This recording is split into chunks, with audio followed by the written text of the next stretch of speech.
I'm gonna sit down for this book review because, let's face it, these things take time. Hey everyone, it's Shelley, and today I'm here to give you guys a book review on Darkfever by Karen Marie Moning. This book follows a 22-year-old woman named Michaela Lane who recently learns that her sister, who was studying abroad in Dublin, has been murdered, and while her parents are grieving, she is one of those people that feels like they need to do something in order to get closure, so she flies over to Dublin to figure out what actually happened to her sister because the police aren't doing much. And while she's there, she discovers that she can actually see the Fae, and she learns all about this new world of the Fae, which consists of the Seelie and the Unseelie, which is like your dark fairy and your light fairy. She also meets a few characters. There's Jericho Barons and Vlaine, and they're kind of mysterious characters in the first book.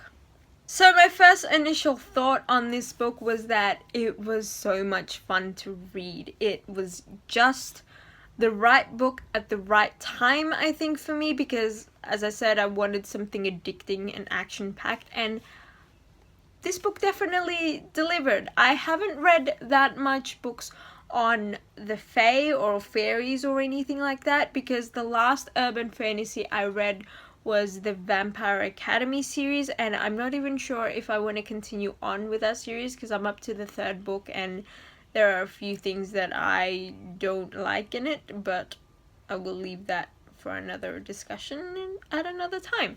First off, let's talk about the character. We have the character of Michaela Lane, who also goes by Mac, and as a protagonist, I quite enjoyed her. I thought she was different to a lot of things that I read, and I know I say that a lot, but I really mean it this time because, I mean it all the time, but I especially like her because I felt that she was so undeniably herself all throughout the first book. Even when there were changes made to her appearance later on in the book, her thought process and her personality was still her, and nothing changed drastically or anything like that, because a lot of the times when I read series, I find that you either get a female protagonist that's really tomboy and really badass and really tough, or you get the other side of the spectrum, which is like the manic pixie, shy, quiet girl. And so what I liked about Michaela is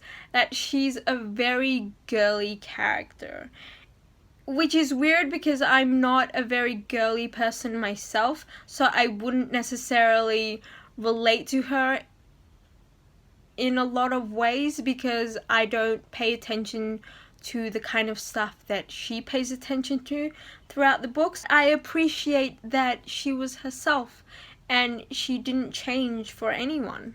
There were moments where she was describing her outfit or anything like that and I kind of rolled my eyes, but I think that's more personal preference because, as I mentioned, I don't pay attention to stuff like that in real life, so I don't really like to read about it, but if you can get past that, I think she's a pretty cool character. The other character we have is Jericho Barons, who is this late 20s, early 30s something man who's really, really mysterious. He's very tall, he's built, and he's basically the definition of your alpha male. Like, he's very strong.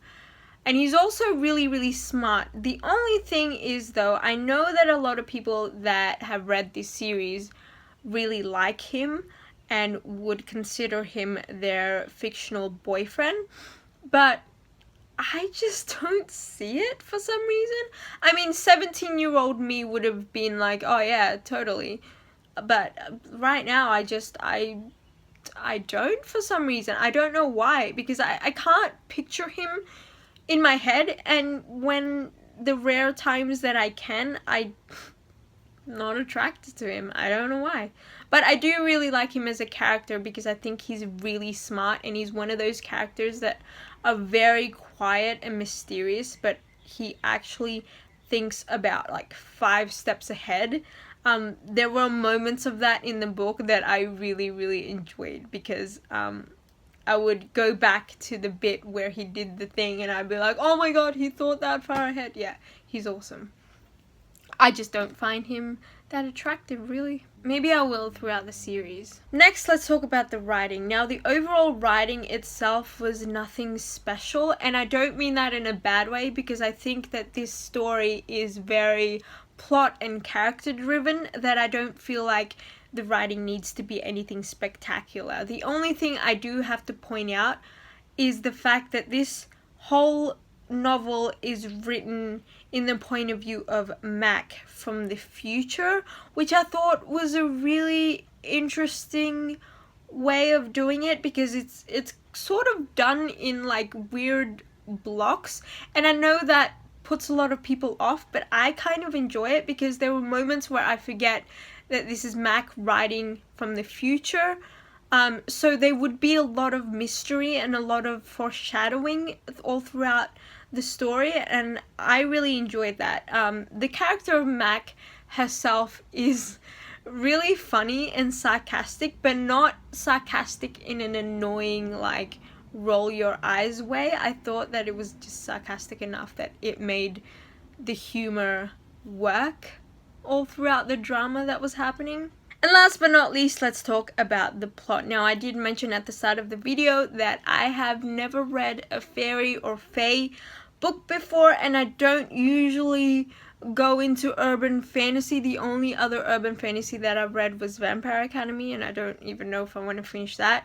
But anyway, I thought that this was really enjoyable to read, and it was addicting. It has just about everything you want in a series, but very sparingly. So it has a lot of action, it has mystery, it has humor, and my personal favorite, it has a slow burn romance. I think that's one of the reasons why I stopped reading YA for a bit, because all of the insta love. But this has no insta-love, guys. You can read this and just... I love slow burn romances. And this is just so good.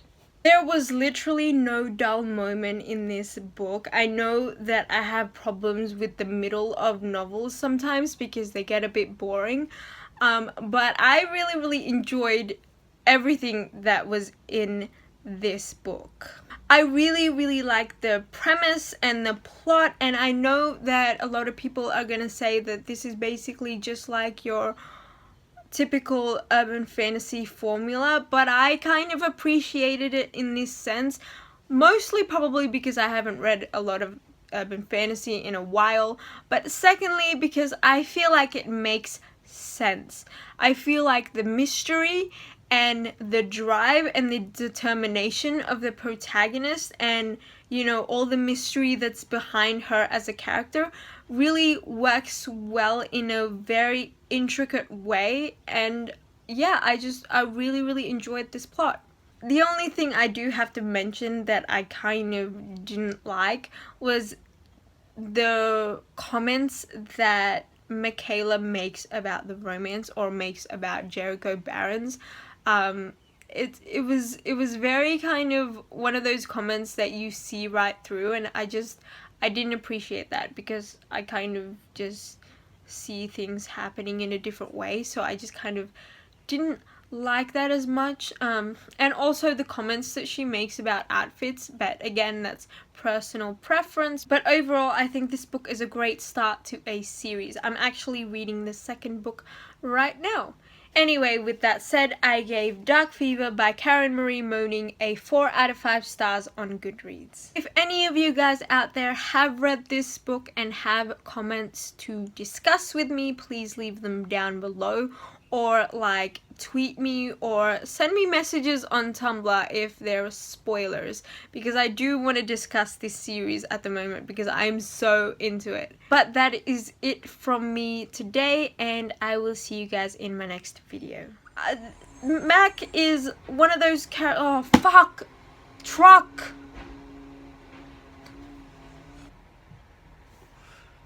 Hold on. My wrist hurts so bad. First off, fuck hair. If I were to kind of, oh fuck, I can't do this.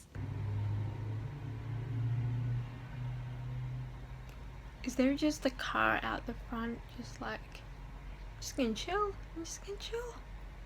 Garbage truck. Get out of here.